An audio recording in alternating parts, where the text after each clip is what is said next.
Goa Chief Minister Dr. Pramod Sawant expressed grief over Kerala plane crash. Here's what Goa CM said on a social media post.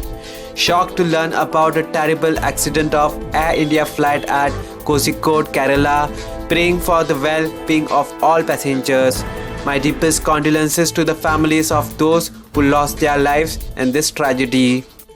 The accident took place at around 7:41 p.m. on Friday when the Air India flight from Dubai was making a descent and preparing for landing with 190 passengers and plane crew on board.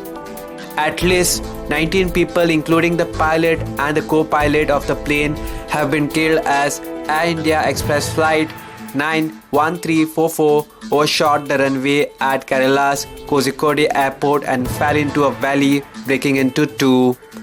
The flight was bringing Indians stranded in Dubai amid COVID-19 pandemic under government's Vande Bharat mission.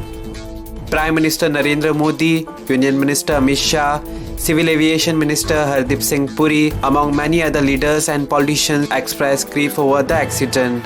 United Nations Specialized Aviation Agency, International Civil Aviation Organization also regretted the accident. Civil Aviation Ministry, Investigation Agency, Aircraft Accident Investigation Bureau has recovered digital flight data recorder and cockpit voice recorder from the Air India plane that crashed in Kozikode, Kerala on Friday evening. The recovered components that make up the black box of the aircraft will help investigators figure out what prevented the Boeing 737 from making a landing on Friday. The equipment will be brought to Delhi for further investigation.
Subscribe to Goa First News and Entertainment channel and click on the bell icon and never miss any update.